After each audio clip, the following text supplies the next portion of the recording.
York State DNA Subcommittee in place of Dr. Ballantyne, who's excused from the meeting, as is Dr. Eric Buell. And we have present today Dr. Kenneth Kidd, Dr. Amanda Sozer, Dr. Allison Eastman, and myself. And so we do have a quorum for this meeting. We also have some guests and visitors who will be speaking at some point during the meeting. It's now 9:30. And the first item on our agenda is to welcome our guests and to review and approve the minutes, review and approve the meeting agenda for today. Are there any comments from the members about the agenda items? Do I have a motion to approve the agenda for today's meeting? Second? Yes. All in favor? Passed. Thank you.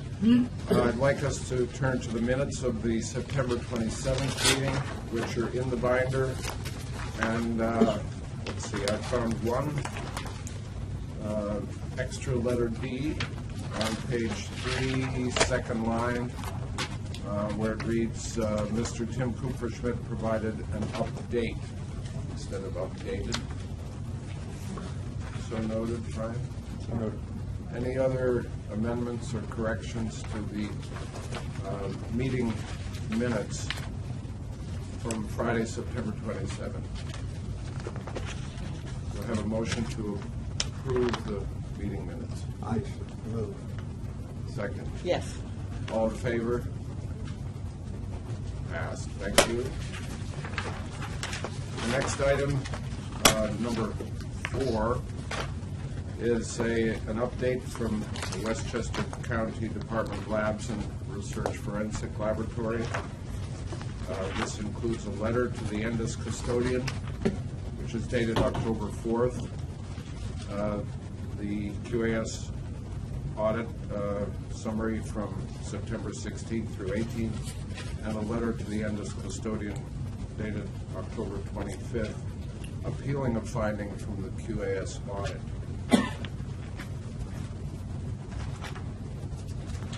And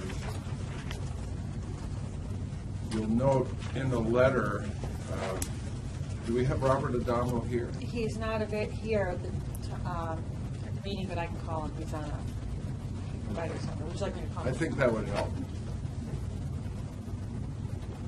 As we wait for him to sign on, you'll notice in the letter that they have been cited for a departure from standard 13.1.4.1, which requires each analyst to Science Marion speaking. And complete their own. Yes, this is Kathy Levine at the DNA Subcommittee. I have you on speakerphone. I'm looking for Bob Adamo. Yes, I'll transfer you right there. Hold on a second, please.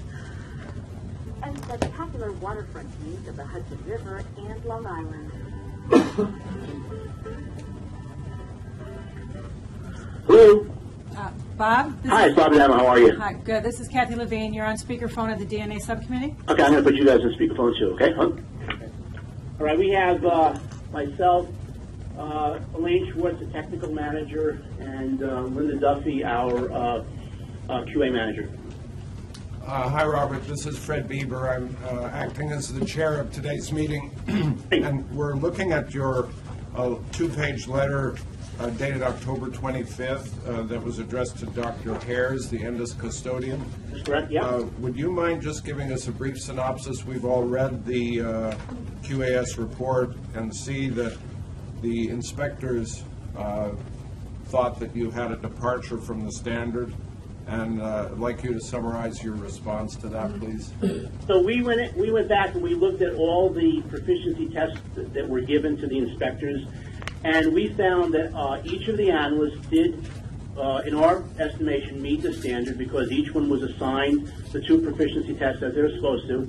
They did the extractions, they did the quantifications, they did the generation of the DNA profile, they interpreted the profile independently, and then they reported the profile. So in our estimation, we did meet the standard. Now, the question that arose with the inspectors was the way we do our proficiency tests. And now we use a batch type approach. And one of the things that I pointed out in the letter is that, many of these standards were created when the technologies were basically manual pipetting. Pretty much every step we do now is we use automated equipment. We use, for the CE setups, we use automated devices. For the extractions, we use automated extraction devices. So when we do a proficiency test, the involvement of the person involved with their sample can be either as an analyst, what we call an analyst, the witness to the sample procedure, or the person processing the run. Given the fact that the majority of the things we do are automated, the witness person who's designated as the witness individual plays just as important a role as the person we designate the analyst, because they're not physically doing anything anymore. They have to make sure that the samples are being put into the right wells, and that everything is accounted for so that we know which sample is going where. Just to be sure we're clear, can you be specific about when the witness is present and what they're actually witnessing? I'm going to let the DNA technical manager kind of cover that, because she can probably present it better than I would. Good morning. This is Elaine Schwartz. Basically, for each step of the procedure on our worksheet, there's a person that's designated as the analyst on the worksheet, and then the person that's designated as the witness. The analyst and the witness work the whole time during the procedure together. They're pretty much responsible to make sure that the procedure is set up correctly, that all the reagents are in date, that all the samples get placed into the correct tubes or the correct wells. They work pretty much hand in hand during the whole procedure. I think what the auditors had a problem with is that we called one person the analyst and one person the witness, and that they did not consider if the person whose PT samples were on that run, if they were not designated as the analyst on that worksheet, then they did not consider that to be a completion by that analyst. They only accepted it if the PT individual was designated as the analyst on the worksheet, not if they were designated as the witness. I think one of the problems is if you read the finding, or you read that standard, it almost seems as if the person got their PT, handed it off to somebody else, came back later on and interpreted it. That's not the case. Each analyst was with their samples through every step. They just had a different designation as to what they were doing during those different steps. They were basically not having someone do their work for them and then later on interpreting the results. They were there for every single step from beginning to end. It's just that their designation was different. They weren't called a, quote, analyst. They were participating extensively if they were witnessing just as much, essentially, as the analyst was doing. So they're not, this is Fred again, they're not just called from another bench or another lab to come over and initial the tube labeling? No, they're intimately involved in each step of the procedure. Yeah, they wouldn't just come over and initial something. For example, our witnessing, you actually look at the analyst will hold up the test tube with the number on it and will say, I'm putting number such and such in that well, and then he will look and see and verify that. So it's not someone who just comes over and signs off on a sheet. They actually participate from a visual point of view anyway, in making sure that the right sample goes in. And the point I was trying to make out in the letter is that, now that everything is automated, that's what the analyst does. There's very few manual techniques that you get, quote, proficiency tested on the way you used to with manual techniques. So the manual techniques, you'd have to know that the person could manually pipette something properly, they could set up the plates. Pretty much everything now is automated, and I think this is something that the sweep dam has to take a look at, is that we're in a completely different world. If you look at our laboratory, we're a medium-sized laboratory. A much smaller laboratory, you can give a proficiency test and have everyone run through every step. In a very large system, you can have where every procedure is designated to only one person, and they allow that in the QAS, where one person, maybe all they do is, in the teamwork approach, only does the extraction, someone only does quantifications. But in a medium-sized lab, we have to do a little bit of both. So we have to have a witnessing type person doing some of these procedures. Robert, again, it's Fred. Just to be clear, I think you made it clear in your letter, but just so the committee hears it again, this is, you're treating these PT samples just like you treat your regular casework. Is that correct? Exactly, and I think one of the issues we had, and I hate to use this term, but it's like the tail wagging the dog, is it's almost as if the auditors wanted us to change the way we do our casework to mimic PTs, and that's not what we're supposed to do. We're supposed to make sure our PTs mimic casework, because then we know if we pass the PT, then we know we're doing our casework correctly. I understand. Any comments from? I have a question. Allison. Bob, this is Allison. Hi, Allison.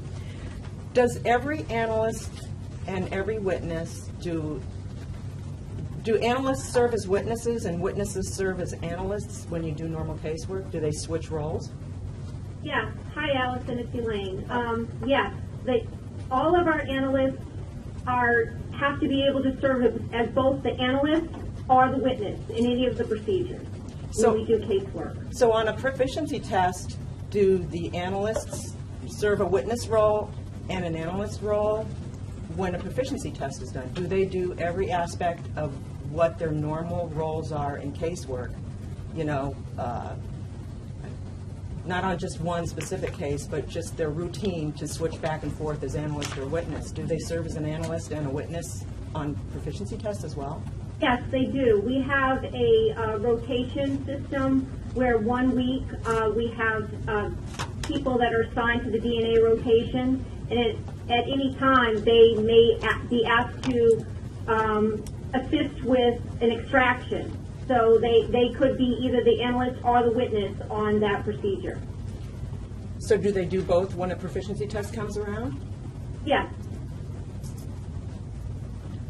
So I still don't understand what the issue is. We don't either. I mean, we've had numerous QAS audits by very well-trained people who reviewed this and did not have a problem with it. This year we went with A2LA to do our external audit. So I don't know, what type of experience that they had, but we've had numerous. We've gone through 2 ISO accreditations. We're on our second reaccreditation for ISO. We've had numerous mid-cycle external QAS audits. We never do. We always do an external QAS audit, so we're not using like people in the state or people we know, where it's always outside people we don't know at all. And they've never had a problem with it, and we don't understand what the problem this analyst had. So I think one of the main problems they had was just the way that we had our worksheets designated as an analyst or a witness. I think that they didn't consider the witness to be the person completing the proficiency step of the procedure. But I guess I'm still not clear. You get a proficiency test in, and it's going through your system. Does analyst A get tested on DNA extraction, all that kind of stuff, as well as on their role as a witness? The same analyst. Does analyst A get tested as a witness? And at the same time on that proficiency test, does analyst A get tested as, other specific duties that they do throughout the year on casework? Yeah, definitely. Because we have 4 samples, so they're involved as an analyst or as a witness during their proficiency test. And you get 2 proficiency tests a year, so they're going to be doing that role in one of those proficiency tests. So they're going to be serving both as witnesses and as analysts. Okay, I mean that. This is Ken. I've still got a slight problem, because in one proficiency test, does every individual A serve as an analyst in every step and as a witness in every step? Because it sounds as though during that test, that individual will, for some steps, be an analyst, and for different steps, be a witness, but not the same label, or not both labels, for all steps? Yeah, that's basically what the auditors had a problem with, that the analysts were not, the analysts designated the analysts in every step of the procedure. They were either the analyst or the witness. And this is Mandy Sozer. I just have a question. What's the difference between an analyst and a witness? So do they do the exact same steps, or it sounds like the steps are, while they're in the same location, they're different things that they're doing? In the past, the analysts used to do more of the pipetting.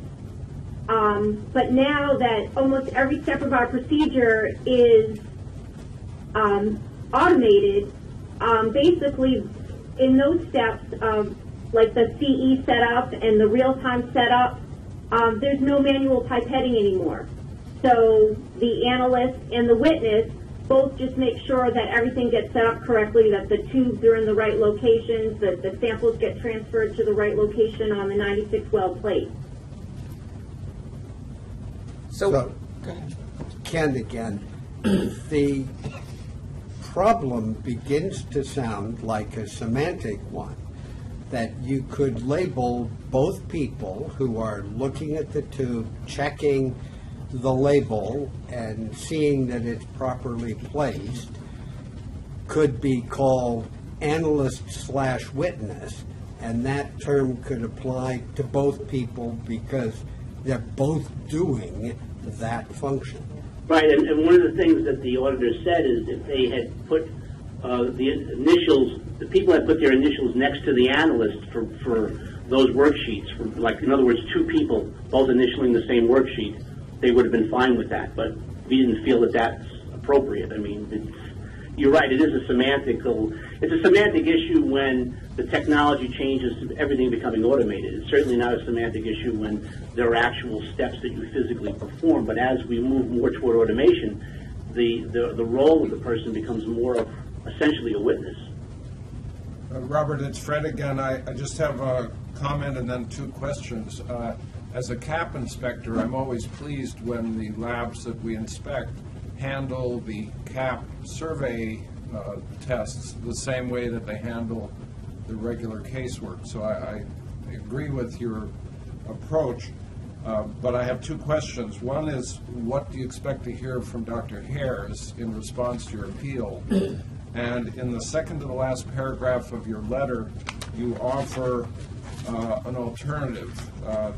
If the audit review panel feels our current practice is not acceptable, you write, we propose the following approach.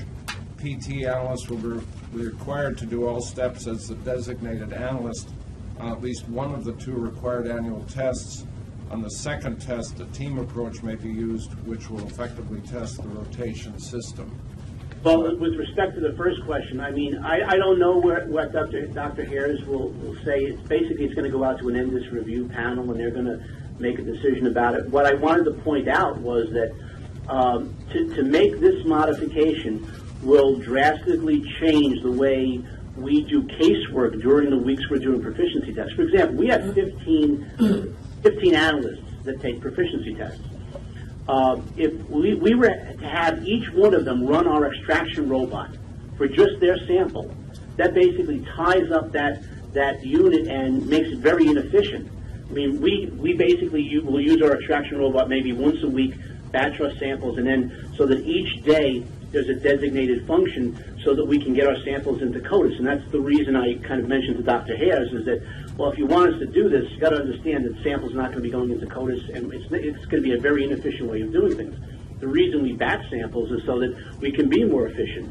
But if we have to have every analyst run every single automated device individually for their one sample, then we're going to have to change the way we designate the personnel during that week, their roles during that week, which is going to affect our ability to examine evidence. It's an inefficient use of equipment. It's an inefficient use of supplies. It's a waste of supplies. We're going to be using multiple controls over a number of analysts when we could just be doing it in one run. So I wanted to point out to him that, yeah, if they feel that that's the approach. And the reason I put that in there was I didn't want this thing to be going on forever. If they wanted to make a decision, make the decision, and we'll live up to it. But I wanted to show him that there are consequences that come with this minor thing that this one order brought up. Great. So I'd like to ask Brian a question. Should we table this discussion or continue it at our next meeting once We'll wait for Robert further hears? correspondence. Yes. Any thoughts? I think it's a good idea. So we'll put this on the agenda for the next meeting, Robert. Okay. And hopefully, as soon as you hear from Doug and his team, would you let Brian know? Absolutely. We'll send it off to DCJS. Thank you, Bob. Great. Thank you very much. Bye-bye.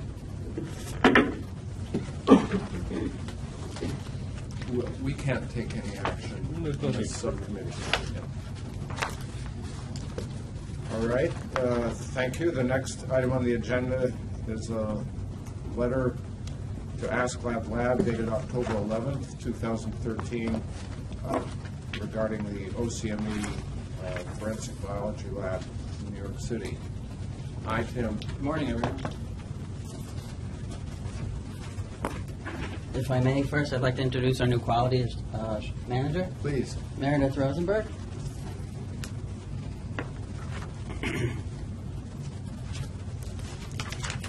Okay, Tim, this is the letter that Eugene Lane wrote to Melissa Smers, Yes. dated October 11th. I only have one question from reading the letter. Is one general forensic science lecture adequate? According to Missy Smers, it was. And what would that, how long would that lecture be? It's between 1 and 2 hours. I can't recall exactly. We haven't put it on yet, but we plan to put it on in December and have it completed by the end of the year. And this would cover toxicology, ballistics, Yeah. fire, Exactly. ethics? No, ethics is separate. It seems to me that this could be a half day at least. But Yeah, how much do you do is the question. The standard doesn't give you any guidance on that. It's a training in general forensics. We're strictly a DNA laboratory, although we interact with, of course, the crime lab at NYPD. So I could only react as an individual. I thought for those working in a busy crime lab that the broader the background and the deeper it is, the better that each one would be able to perform their tasks and integrate their work with law enforcement and the public defender's office or any other interested parties. Would your team consider more than a 1 hour lecture? yeah, of course we will. I mean, but how much? 1 hour, 4 hours, 2 weeks, a month? I mean, we're Allison? specialists versus I mean, generalists. I have you considered looking into web-based training? There's so much free web-based training that is available, and a lot of them are just already archived presentations that could be, just looked at times when, if there's any downtime. Something like that, then, they could probably get more from experts. I mean, I instead of just fulfilling a requirement, actually do it because they really need to be more rounded in the disciplines. And aren't there some local universities, doesn't Zoran from your own team teach a whole course in forensics at Pace? He does.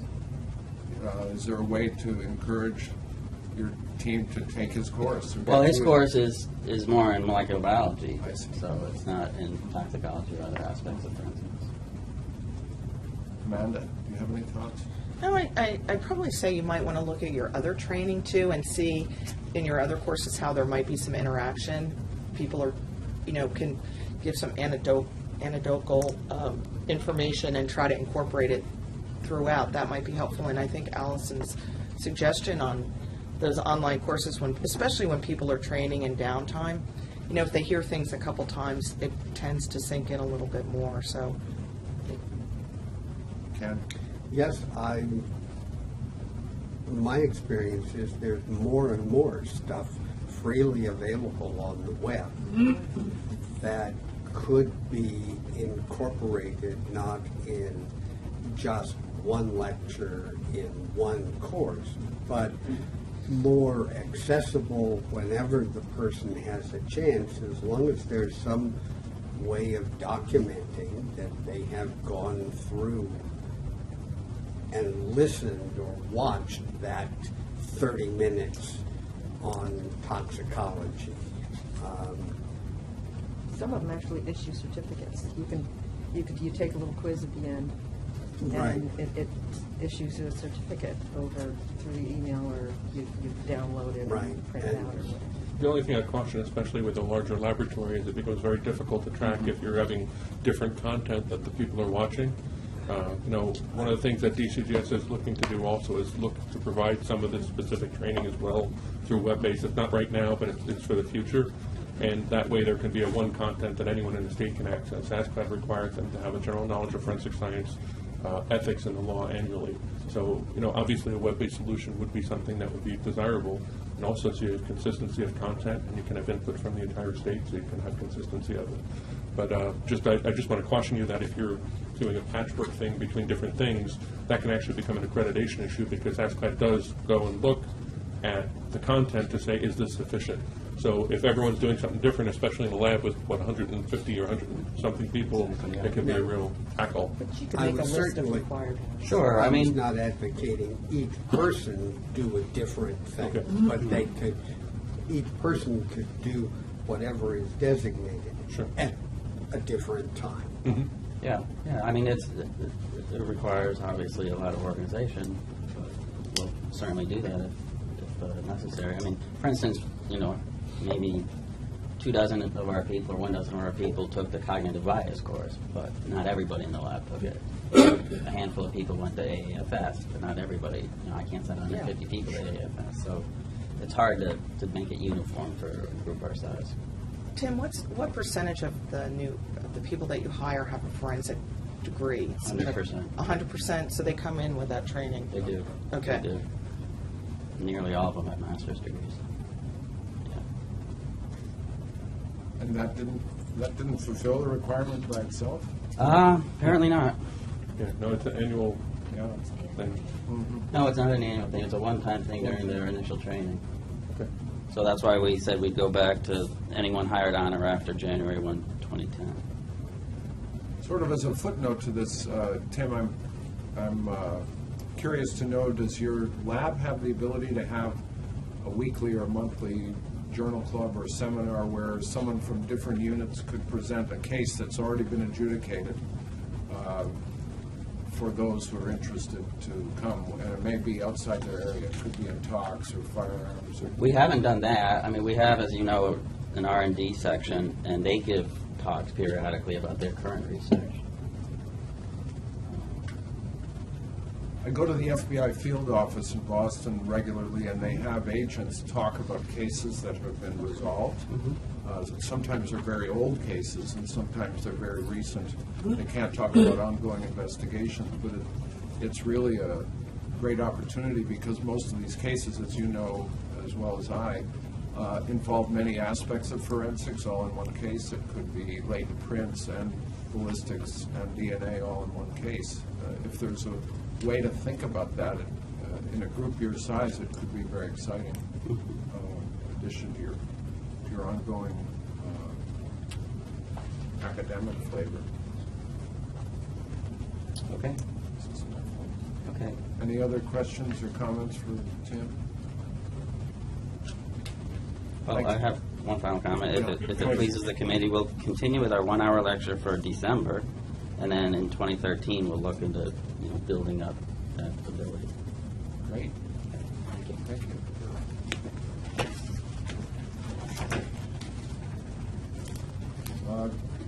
The next item on the agenda is entitled New York State Police. There's a letter dated September 27th regarding changes in top management, and another one on October 3rd.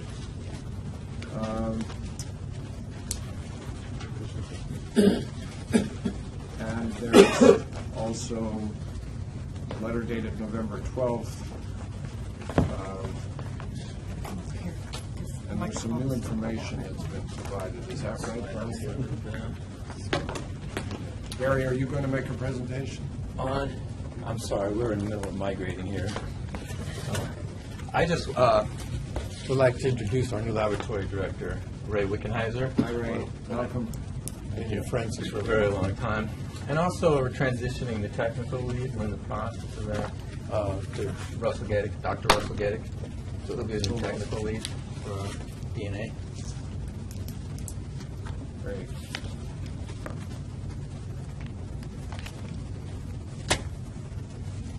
And you've had some changes in the sworn command as well? Yes.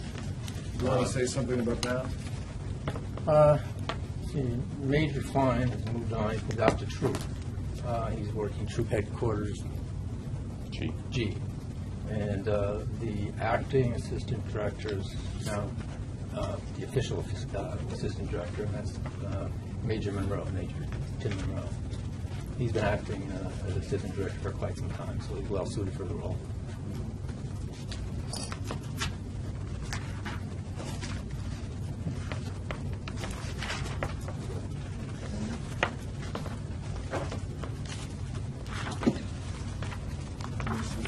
Brian, is there some new information? It's, The big document.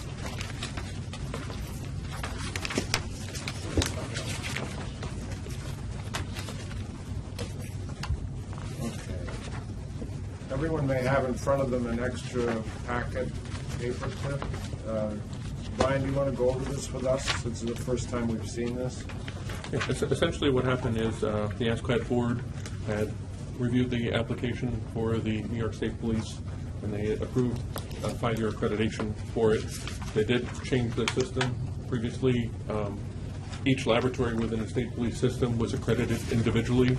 Now they've approved a system with satellite labs, so now the accreditation, instead of being for individual laboratories, is now for the entire system. Some of the documents you see, I think, are still kind of written up where they're for individual laboratories, but that's essentially because of this transition where they're going from one modality to another that they actually did that. And Ray, where are the 4 labs located? There's a lab in Olean, Port Crane, and Newburgh, as well as the central lab in Albany. For all intents and purposes, the shift from the system with satellite labs from regional labs is the same standards. It really is just more mechanical. The reason we made the move is because we were having some issues really in the trace evidence section, because we didn't have enough casework there was a couple of items that needed some attention, and the auditors wanted to see a certain number of cases. We just didn't have enough casework really for them to see that put into place, whereas in other locations they did see that. So as opposed to being, lack of a better phrase, clunky, to have it accredited in one location yet not in another, it just made a lot more sense to make it system-wide. And as long as the folks are proficiently tested, have appropriate training and so forth, they're just allowed to do exactly the same procedures. And we do have one same procedure being used in all of the locations. So as long as that's done, we're standardized, we're fine. For the record, could you give us an idea of how many people are employed at each of those sites and who the site manager is? If you knew, that's going to cost me. But I can stand correct. We have approximately 200 folks in the central lab in Albany, and somewhere in the neighborhood of 8 to 10 folks in each one of the satellite labs. Oh, they're quite small. Right. Yeah. So in explaining that to the manager of the ASCLD lab and the size and the scope of what was done, because none of those satellite labs conduct any more than a maximum of 2 disciplines, as opposed to everything being done. We use centralized procedures for everything. We have a centralized technical leadership. And those smaller labs, we don't actually have on site presently scientific management right there. We have folks that go travel. So in terms of discussing what is the definition of one versus the other, we all agree that it was much more appropriate to go to this particular structure. And all the DNA work came to be centralized in the headquarters lab in Albany. The satellite labs do not. do any DNA. Correct. And just to be clear, if there was to be any change, that is, say we decided to do some DNA work in any of the satellite labs, we would require to have that site visit, and all of those things would have to go into place. And we have no immediate plans to do so with you. What else happens at those satellite labs besides criminalistics, what you would call criminalistics? There's drug work that is done at each one of the satellite labs. One of the satellite labs, Newburgh, has toxicology, and the Olean lab has trace evidence. Any questions for Ray? Ken? I guess as long as they're called satellite labs, do the technicians in those labs go to Albany occasionally? Is there some way in which they feel part of the central lab? Yes, we have centralized training from time to time. For instance, a lot of the folks, we had an issue with receiving of firearms and safety, so we had a safety training class just last week where folks came in. We make visits out. We're also tied by video feed so that we can teleconference them in whenever the meetings involve them. We have meetings set up in the next upcoming weeks with management and myself. So the individuals will be piped into that meeting. Just as you said, they really need to feel like they're part of the whole and have input into the procedures and so forth. Are those satellites highly secured, and are there sworn personnel on site? There are, now we've just filled positions to ensure that there are sworn personnel on site for security. Because of the nature of the audit, every one of them does have a site visit, and security is one of the things that accreditation includes. So they all maintain the same standards for security, and we will have sworn members on every site.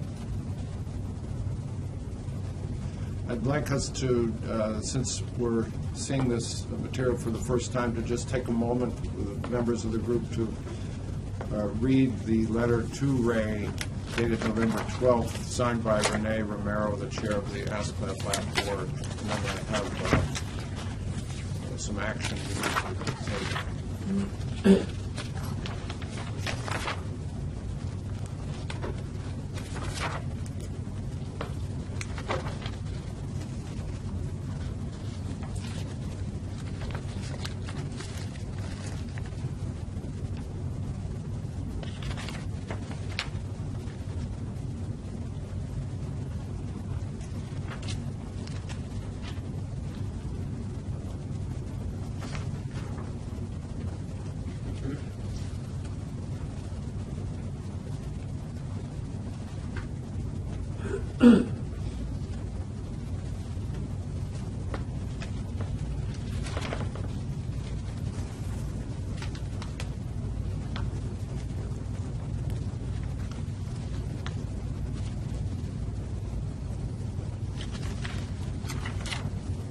Ray, the letter reminds you that you're now a voting member of ASCLD Lab Delegate Assembly. Were you already a member of that? As a fully ISO accredited lab in Montgomery County. Yes, You already were. Yes. So that doesn't change for you. Just transferred from one location to another, I imagine. Okay. So I have a letter before me dated November 15th to Michael Green, the chair of the Commission on Forensic Science. And I'd like to read it to you and ask for a motion, a second, and a vote. Dear Commissioner Green, at the November 15th, 2013 New York State DNA Subcommittee meeting, the DNA Subcommittee voted to make a binding recommendation to grant the New York State Police Crime Laboratory New York State accreditation for the discipline of biology based upon our review of the ASCLD Lab and quality assurance audit for forensic DNA laboratories conducted during the period May 6th through 10th, 2013. This approval will run concurrent with the ASCLD Lab cycle, which will run from June 21, 2013 through June 20th, 2018. Very truly yours, Frederick Bieber, Acting Chair, New York State DNA Subcommittee, with CCs to Attorney Gina Bianchi, New York State DNA Subcommittee members, and the New York State Commission on Forensic Science members. Do I have a motion to approve this letter? I'll make that motion. Do I have a second? Second. All those in favor, raise your hand. Any opposed? Carried. Congratulations. Thank you. Thank you very much.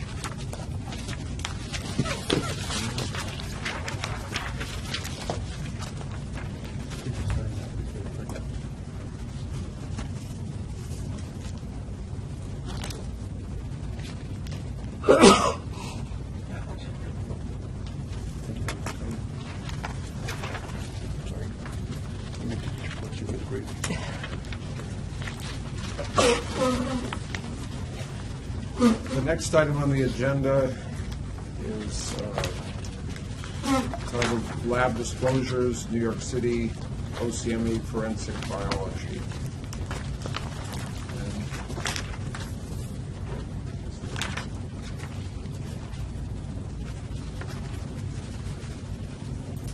And in your binder, you'll find a two-page letter dated November 4th, addressed to Joellen Cornwell, the Quality Assurance Manager at Ascot Lab, and signed by Tim Kupferschmidt. Tim, do you want to go over this for us, please? Yeah, absolutely.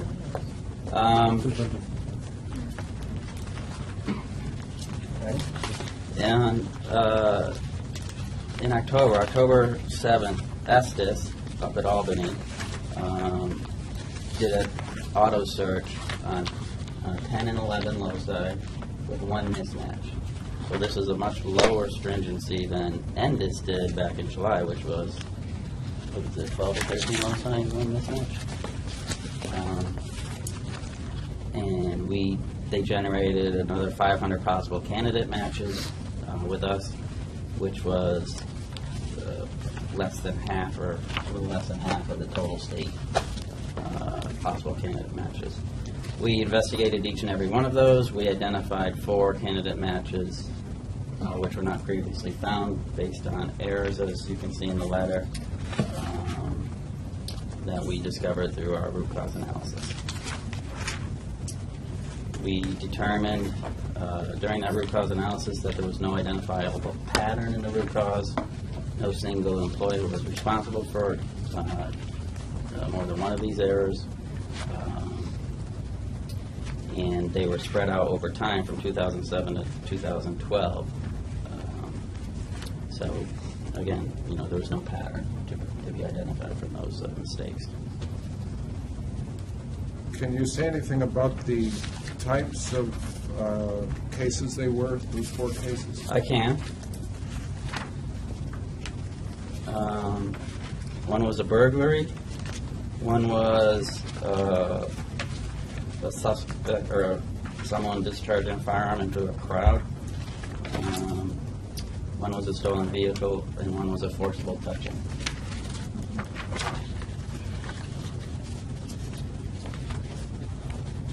As a housekeeping exercise, Tim, in this lab or in other labs you've worked in, would you find it helpful to do these kind of lower stringency searches for housekeeping, to look for duplicate samples or typographical mistakes?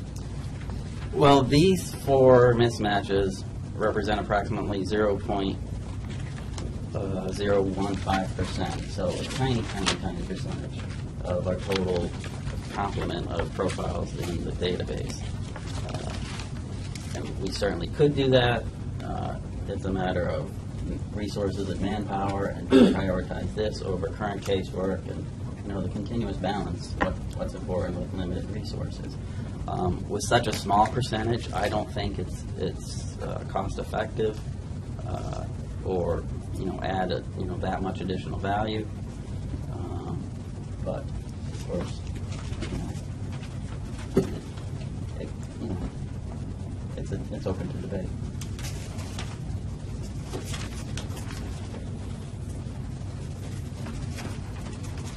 I have one, well, it's a little more complicated than one question, but compared to the way these searches are normally done, I don't understand exactly how this is done. You have more loci than 10 or 11. Are 10 or 11 of those chosen at random for this? Are all possible combinations of leave 2 out tested? I believe it's all possible combinations. This is Marie Samples, our CODIS administrator. Hi. She has more insight. To put a profile into Estes, they only require 6 loci. So we can put profiles up to Albany with as few as 6 loci. So the profiles are not necessarily 13 or 15 loci. And the mismatch is at 1 locus, but all loci are searched against the other profiles in the database. Okay, so if there's a profile with only 6 and 1 mismatch, that comes out? I don't believe they've lowered the 1 mismatch searches to that Okay. lowness yet. I So believe there they've gone have as to far be as- 10 or 11 Yes. present. Yes, because in the past years, they've done 12 and above. Dr. Disman might have something Right. to say. It looked like he was ready to jump off his chair. Well, no, it's just this was a new search that we've implemented with a new index in place. The state index, the forensic, we call it forensic Estes only, state DNA index system only. These are profiles that only been searched previously at, make sure I get this right, at high stringency, and they contain 6 to 9 loci. Prior to this, they've only been searched at under the most stringent conditions. We dropped down the stringent conditions to the moderate stringency, but we did not carry with that the mismatch feature. So basically, these are 6 to 9 loci being searched at moderate. The new index is one that we put in place to incorporate profiles that aren't being searched at index, and there are quite a few of them. So there are like 2,000 right now. So we wanted to make sure that we were searching them basically with the same completeness as the ones that are being searched at index. So our first hit, because this had just been formed, we produced a lot of hits. Going forward, it won't be nothing like this. Well, we're only here talking about the New York City cases. What happened to the other 500 or 496? I'm trying to recall if this is the one where we've had the huge number of hits, where we have. This was not the one with a huge number. This is the one with a Right, so you- slightly less than huge number. Yes, right. So this would have been the maximum any one particular lab would have hit, but I don't know the total for the state. And I believe that 500 number was what OCME had, right? And the 496 were fortuitous matches. So it's not for the entire state. So just showing when they did this level of housekeeping, it did pull in a lot of fortuitous matches that were stemmed out as the labs looked at them. So we reviewed our 500 candidate matches and discovered these 4 errors. But we can't speak to what other labs did with their candidate matches. I can tell you in Canada, at the RCMP, they've done a similar exercise. Maybe you've talked with Sylvain Lalonde there, but they found a number of typographical entry errors that were then corrected, and a lot of duplicate samples and twins and so on. This is an interesting question that maybe at some point we could debate or bring up in the context of this committee meeting, whether or not this is something we should be thinking about doing. Right now, we use a single mismatch for our searches of 10 or above, but we haven't increased that. We've talked about doing it, but we didn't feel that we could go ahead with that without having subcommittee approval and actually running it through DCJS. I think it would be a good idea to take that up in a formal way at a future meeting. Yes. Okay.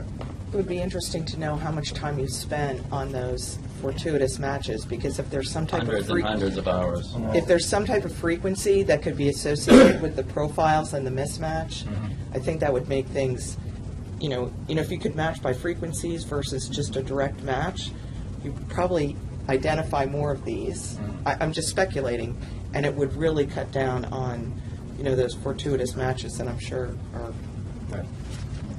Right. This is along the line I was thinking. how did you exclude those other fortuitous examples as being correct? The same way we deal with all of our candidate matches, we pull the file, review the data, and then determine whether or not there's a true match or not. By a qualified analyst. So in order Very to time review those consuming. 500, we had to get 500 files, have 500 pairs of eyes, look at 500 sets of data. Every one of our associations has a disposition like this, everyone. And it has to be done within 30 days. And it did obviously affect, our casework productivity as we're doing this. Yeah. I mean, that would be just an interesting discussion in and of itself. Yes. Thank you very much.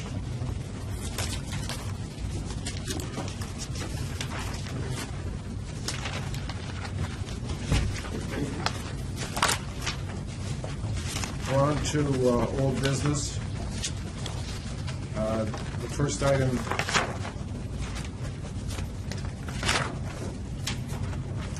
deals with Erie County. We also have the director of the Erie County lab here to discuss the problem with mixture interpretation identified in their ISO inspection.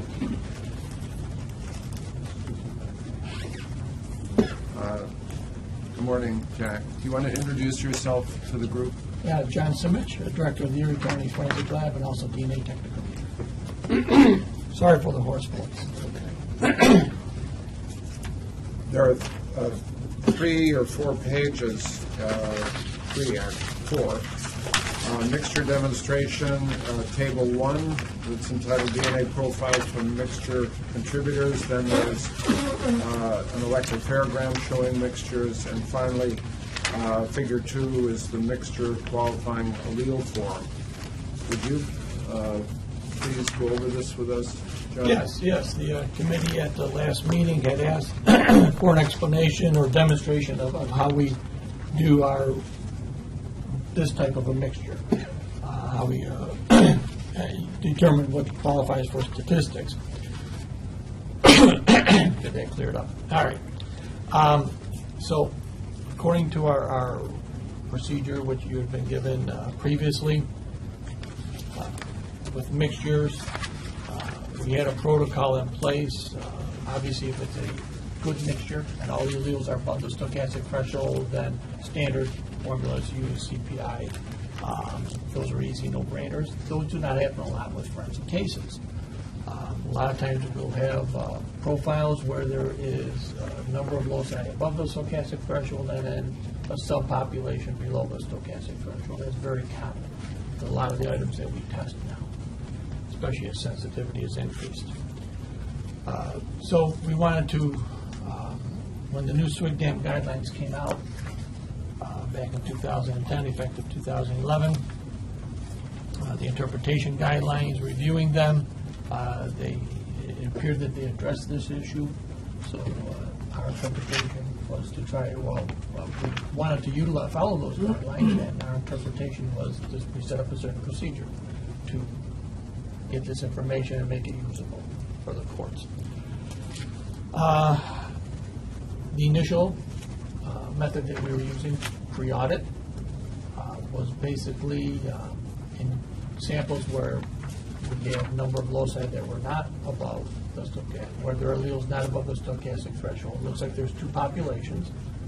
According to SWGDAM guidelines, we can calculate a restricted CPI, okay, because there's 2 populations there. And your threshold is 120 RFU?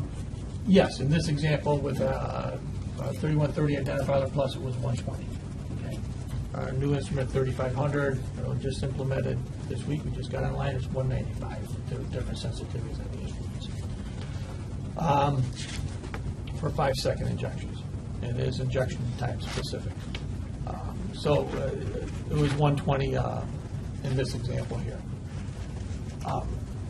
So what we did is to determine, after looking at a large number of cases, I developed a formula. There's really no guidelines out there for this formula. There's nothing published, nothing referencing it that I was able to find of any significance or value. Some anecdotal reports of labs, this lab does that, this lab does that. nothing clear cut, no guidelines on it. And the standard actually says the lab determines it themselves. Okay, so I determined our restricted CPI formula. What I determined was, after looking at a large number of cases and seeing how everything fits, in order for the locus to be utilized, the highest allele below the stochastic threshold, okay, highest RFU, if you double that, all of the alleles above the stochastic threshold must be greater than that. And thinking about it, it could be difficult, but the example demonstrates that very clearly here. So if you look at the first electropherogram, and we can look at, and we're also going to flip back and forth to the mixture qualifying allele form. Let's take, find one where there's a allele below the stochastic threshold. Okay, CSF 1P. CSF, we have a 103, I'm just going to refer to RFU as 103, 201, and 893. Okay. 103 is below the stochastic threshold of 120. To double that is 206. Okay. The lowest allele above the stochastic threshold is 201. That does not meet the criteria. Okay. So that locus would not qualify. Indeed, on my mixture qualifying allele, does not qualify.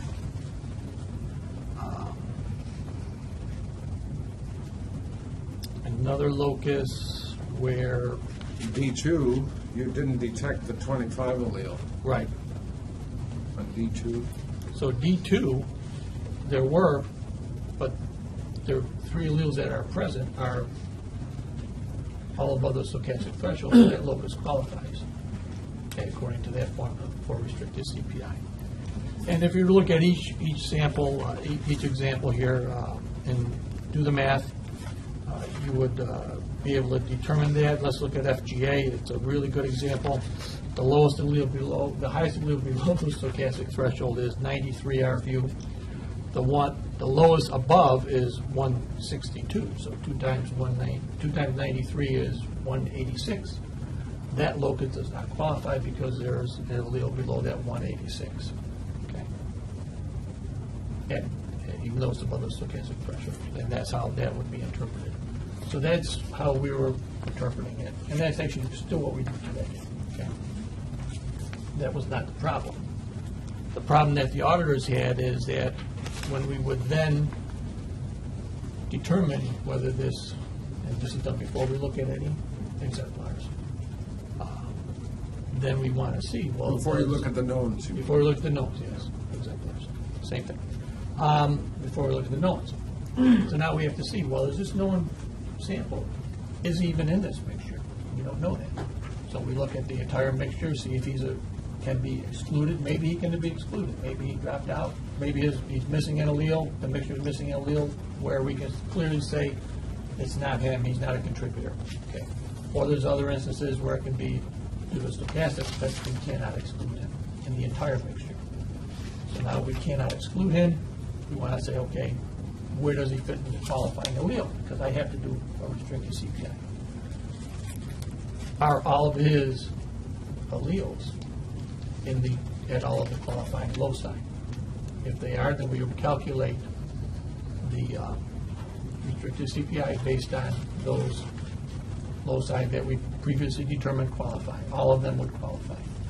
Now, in the example that I provided, that's indeed true for contributor 1 and 2.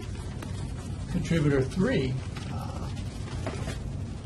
is a good example of what we were doing in the past. If you look at D2, as Dr. Beaver pointed out, the 25 allele is missing from that contributor. He's a 17.5, and then 25 dropped out. There's a little blip that did not label, so he dropped out.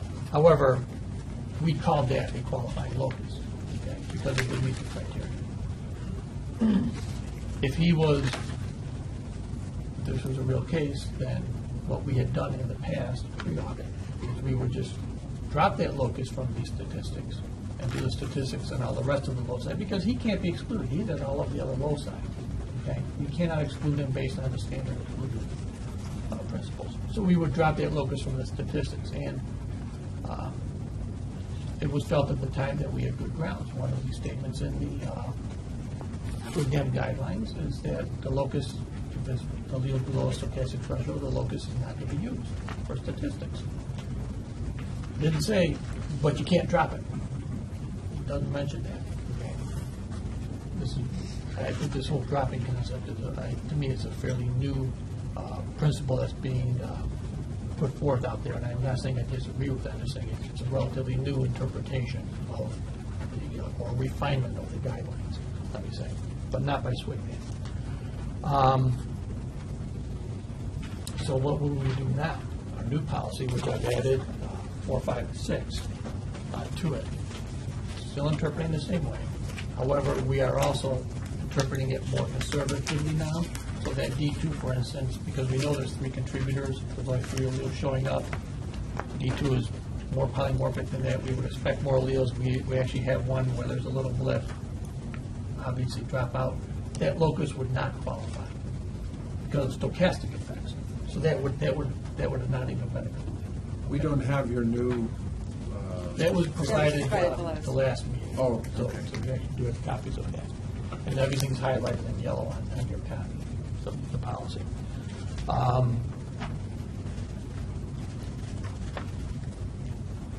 If the analyst had been confident and said, well, you know what, I'm going to put that as a qualifying locus, and then looked at the known samples and saw, oh, he's missing the 25 there.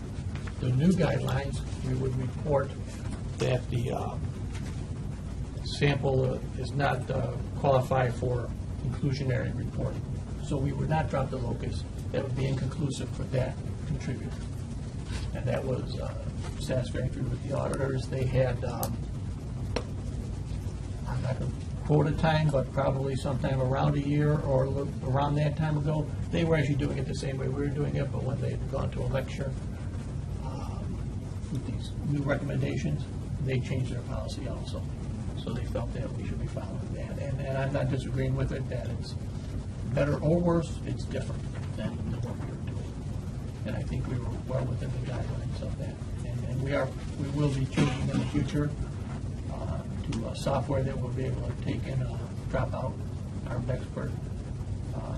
They have improved their software tremendously, and additional improvements in the spring.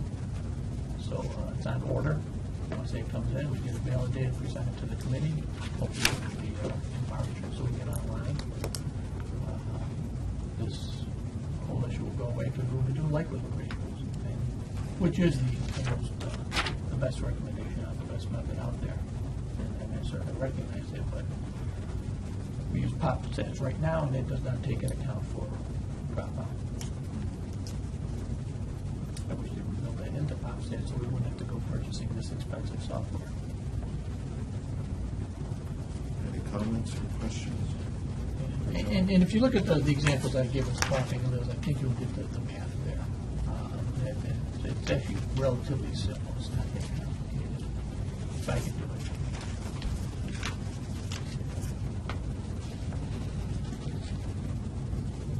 Just, well, I'm looking at your demonstration here, and so this 120 RFU stochastic threshold is not in reality what you're using now. It was for the 3130. If we were to run identifier plus on 3130 for 5 seconds, it would be 120, yes. Yeah, I mean, I saw 3,500 on there and 120 RFUs. Well, yeah, I put down 3,500. That's pretty low. The actual, and then so I was curious how you determine your stochastic threshold. No, it is low, but it is 195 for 3,500. But the data that I used, because I did not want to use casework in case it went online. Kathy did not put it online, though. Is the first page. So I used the mixture example, and the perfect example that I had to get this concept across to you was actually a 3,500 mixture that we did as part of our validation. So that's why I said that in this example it was 120. For this demonstration it was 120. How do you do your stochastic threshold? We perform a series of dilutions of known samples, and then run them on the instrument at the specified injection times. We use 5 and 15 injections, 5 and 15 second injections. We validated, and determine at which point we are seeing extreme dropout. Extreme dropout is defined as dropout where a sister allele drops out below the PAT for that color. And at 3,500, we determined color-specific PATs, as opposed to our 3,100, which we had a solid. Once again, the concepts have been changing, and Butler has recommended specific PATs for colors, and we can certainly do that. We only had one on 30 previously, but 3,500, I said, well, let's go validate a specific PATs, and they are different for the colors. So that's our definition of stochastic threshold. So wherever we see that happening, that sister allele that is still appearing will be the threshold, and the highest, or rather the lowest value that is present,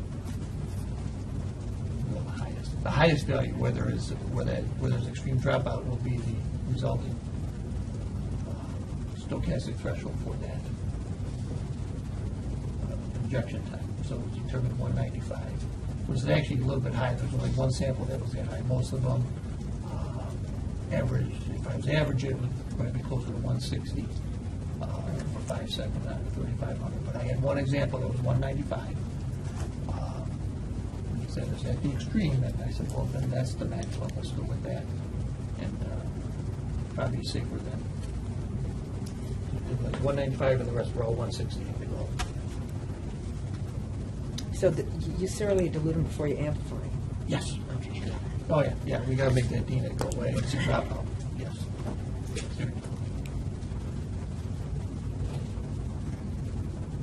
So you're good to go for now. I think I am. We're still waiting to hear from Mendes to see if they agree with this. I don't see why they would not agree with it. Will you have a formal communication with them? Yes. You'll pass that on to Brian? Absolutely, yeah. And she said it should be sometime in November, given their average turnaround for the reviews. So I'm hoping to hear any date. And like I said, I'm not getting any inquiries for additional information, so I'm optimistic, but one never knows. So we'll probably have an update at our next meeting. Yes, oh, absolutely. I'm assuming everything should be done. I'm currently sending the package off to the lead assessor for all of our remediation with our audit. Sent you CD, I tried emails today, so I have to CD it out tomorrow to him, and he'll have it Monday, and he said he was going to get right on that, so he can make the December board meeting. Well, keeping my fingers crossed, I don't see why there would be any problem, but one never knows. We'll follow this. Thank you, John. Yeah, but if I can take a second. Yes. We have to validate our and present it to this committee for approval. I would really like your opinion as to what you think would be studies that you might want to see us to do, because there really are no guidelines out there. And I'm very good at attest to that. The guidelines with SWGM are really for all instrumentation and kits. They don't really address statistical methods or software per se. So I mean, if the committee has any suggestions, and I plan on emailing Jack separately since he's not here today, since he's the chairman, we'll have time hopefully to check that. I would certainly welcome any suggestions of studies that you might want to see. Armed experts said they would tell us what other labs have done, but they're, like I said, it is really difficult because how do you compare that? You can't compare it to another method. Formulas are different between true allele, between armed expert, between lab retriever, FS. And also the European one. They're all slightly different. You will get a slightly different number, is my understanding anyway, of that. So I'm really slightly at a loss. I mean, we could run a bunch of mixtures and provide numbers on that, but once we really test it, I don't know that we could manually calculate that. Since they're using algorithms in the Are there other labs that are using your paradigm of doubling the lowest? I am not familiar with other labs for those. I really can't attest to that. Like I said, when I tried to search it out, I did find one lab somewhere out west had it. I came across a PowerPoint that they had done, and it was a higher ratio that they had. But there really was nothing in the literature. And as what Dan said, specifically as determined by the lab. What he said those two populations had. Have there been any challenges in court cases that your team has gone to by defense? Yes. Typical defense challenges, though, with the whole statistical use of statistics in general, and due to their lack of understanding, nothing specific that we've experienced. Okay, I'm sure that Dr. Valentine will circulate to us any correspondence you have, and we can put our thoughts together to try to be helpful. Yeah, and I would certainly appreciate it. I'd like to get it done right the first time. And I'll also consult with Dr. Guzman just to give an idea as to what he did. Thank you, John. Thank you. Next item is back to New York City OCME Forensic Biology Lab, old business, a letter dated October 22nd, 2013, to a letter in your binder addressed to Dr. Valentine. Yes, if you recall, this was some questions that Jack had for us, and we answered his questions in this letter.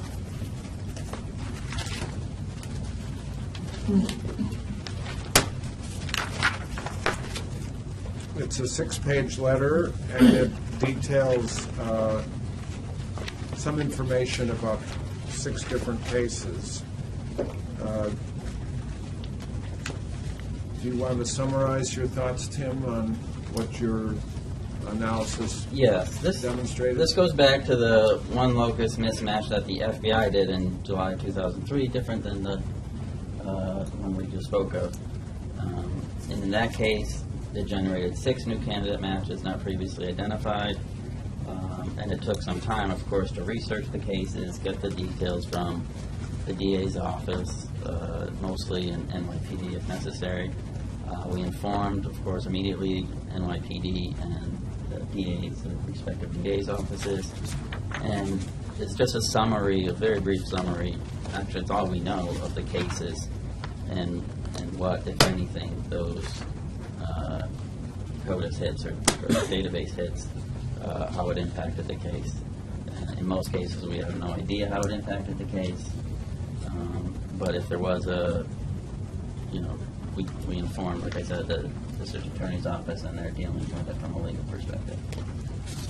Am I assuming that many of these are case-to-case hits rather than case-to-offender hits? Because in many of them, Tim, you said that no suspect was identified or arrested. So that was in the original investigation. But these were all offender matches.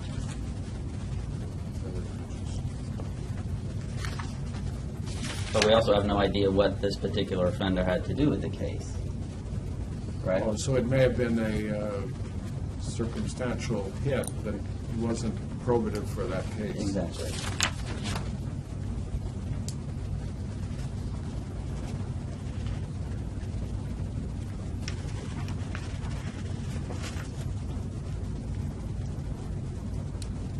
And this is, the numerator is 6. What was the denominator?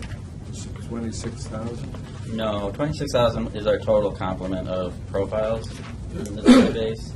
I don't recall. Do you recall how many we had to shift through? Oh, for the candidate matches that we got from Endus? Yes. From the Endus search, we had fewer than 20 candidate matches, and these 6 were the ones where the errors were found. And these are hand transcription yes, goofs, Marie? They varied. I think we discussed this at a previous commission meeting. But yes, transcription from data to sheet to CODIS.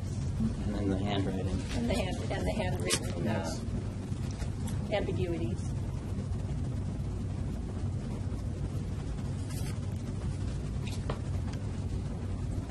So does your CODIS team have a post-mortem on these situations? And if so, what is the take-home message for your group?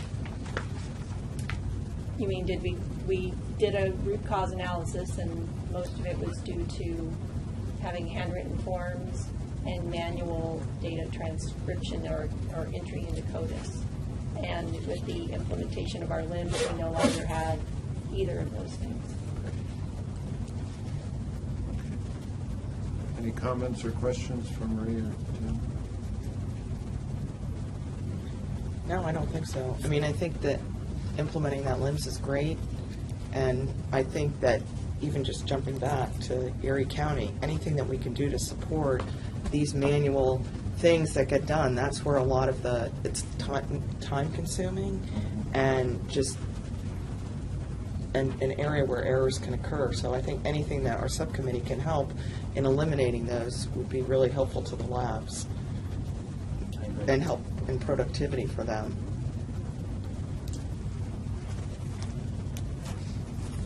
Just out of curiosity, item number 1 here. It was suspect's jacket, and that suspect later pled. But the match was to an FBI profile. You have no idea whether that FBI profile was the individual who was the suspect, based on another crime. No, we do. The stain on the jacket was neither the victims nor the suspects. It was some other person. It was this FBI Okay. bad guy. So, is it significant to the case? We don't know. Okay. Will you ever know the significance to the case? Personally, probably not. No, the DA's office certainly probably does. Because I guess, always share this sort of data with us. There's that side of it that, it might be actually adjudicating some cases that would have sat forever and never been adjudicated, as far as like finding the perpetrator. Well, in this case, it was, his acquaintance that had his DNA on. Well, I'm not just saying number 1, but I Right. mean just this whole exercise of looking for these errors, and it may be, I guess the elephant in the room. I mean, solving one case to an individual who's been waiting for this case to be solved is a big deal, even if it's like a huge burden to the laboratory. No, I completely understand. But it would be nice to know whether any of these were significant or cause closure or something, if that's ever possible. Maria, I'm curious, not related to this memo from Tim, but I think we learn and teach that most crimes are local. Do you have any guesstimate of what proportion of your true hits are within the 5 boroughs of New York City? And Offender matches, you mean? yes.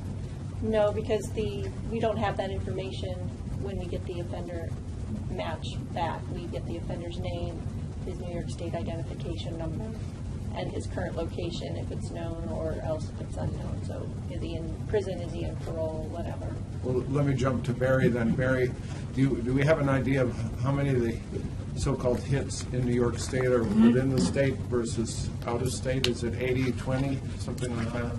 So we got about 12,000 hits in state and about 2,500 nationals, so whatever that is.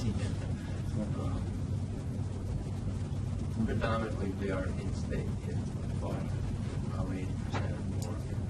And the number 1 out of state is, would that be New Jersey or Connecticut? I couldn't tell you. We found that it follows I-95. Yeah, we get a lot of hits in that corridor. Any further comments from Marie or Tim on this memo? Thank you, Tim. Thank you. The next item in old business is New York State Police NDIS and ESTIS profiles. Barry? This is old old. documents here, but Right.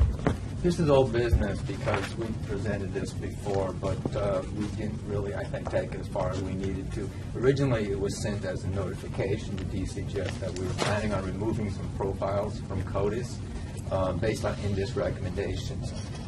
Since the state moved to all felons in penal law misdemeanors, we've been making a lot of hits to older cases for which there's the case record no longer exists or the evidence has been destroyed.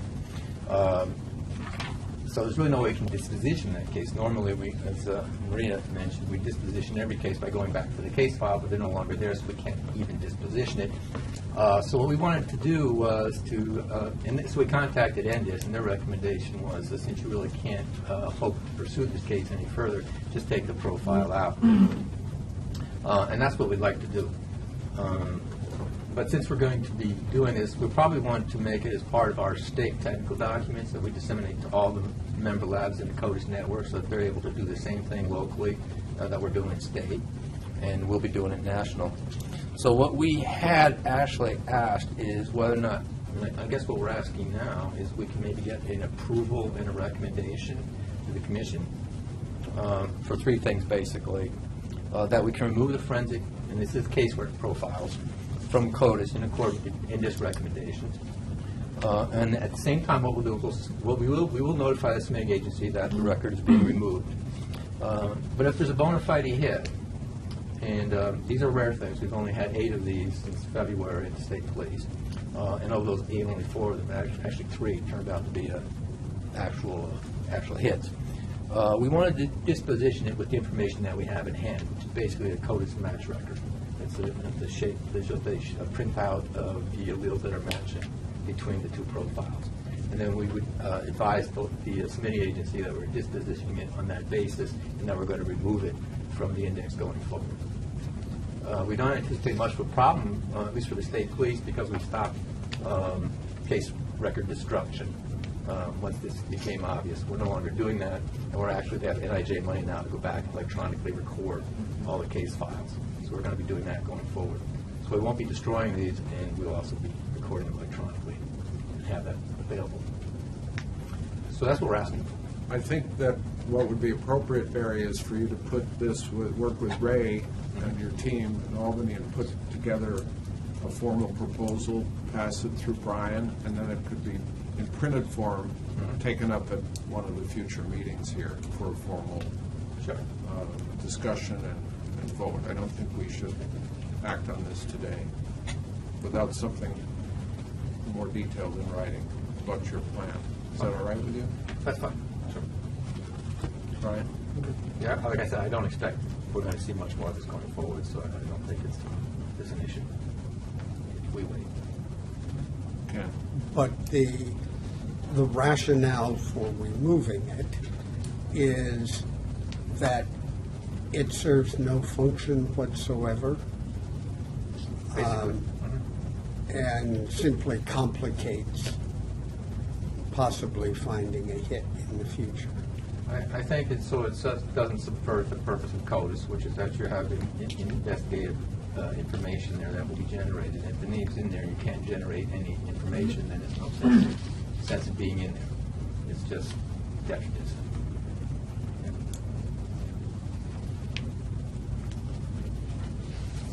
Any concerns about putting this off? Barry doesn't have any concerns. I can't think of anything right offhand that it's going to affect. I mean, I think we're okay. Like I said, I don't expect we're going to see many, if any, going forward. And we've already been 6 months into this, so I think our impact might be fine. So we'll do that. Okay. Thanks. Thank you. The next item was a partial match policy discussion led by Drs. Bieber and Kidd. And at our last meeting, I presented a synopsis of the material that I had reviewed, and that was distributed to members of the committee and then given back to Brian because it's confidential. And we discussed at that meeting the need for Dr. Kidd and I to visit Albany in person to review some of their data. And in just the last couple of weeks, I think we've had the holy water of the FBI for Dr. Kidd and I to actually make that visit to Albany. Is that your understanding, Barry? That was actually through me. Through Brian? Yeah, Dr. Duesman's been accommodating from the beginning about having you guys out there. We wanted to make sure, just because of before with the information non-disclosures, that we cleared it, went through. So it just took some time, obviously, for that to get through channels. So they did approve it, and as you said, it was a couple of weeks ago to try and see about getting out there. And I think the timing wasn't able to work out just yet. So I think we're going to try, hopefully at the end of today, try and facilitate a time. So this discussion needs to be tabled. In the meantime, Dr. Kidd has circulated to members of this committee the recently approved SWGDAM recommendations on familial searching that relates in some general way to partial match discussions. And we're going to, do you want to say anything about that today? Ken is on that SWGDAM committee, subcommittee. Simply, I thought it was important. It is related to partial matches, and I think it should be included when we discuss that. Background information, there's nothing this committee needs to do with respect to that report. It's been through SWGDAM and approved, and it's published. Great. So we'll take that up as business at our next meeting. Excellent. Thank you, Barry.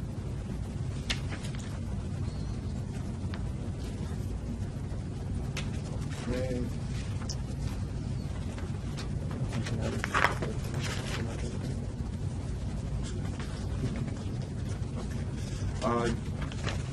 Next on new business, we have a partial match update from Brian. And essentially what happens is every 6 months the law enforcement entities have to report back on open cases and their investigations, and since the last meeting there have been no updates or no new names released, so there is essentially no update for this meeting. Okay, thank you, Brian.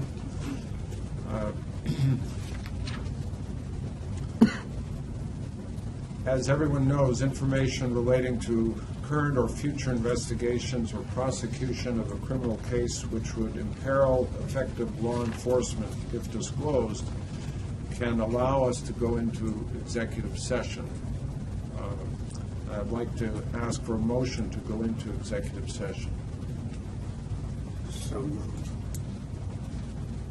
Second. All in favor? Okay. I'd like you to turn off the camera and the audio, please, and we're going.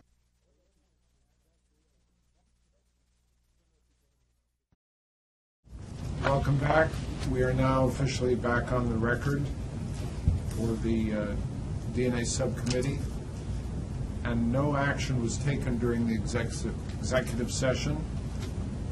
And the last item on the agenda for today is to announce the next date and location of the meeting, and that meeting will be on Friday, March 7th, 2014 in this room in New York City, and future meetings will be announced at a later date.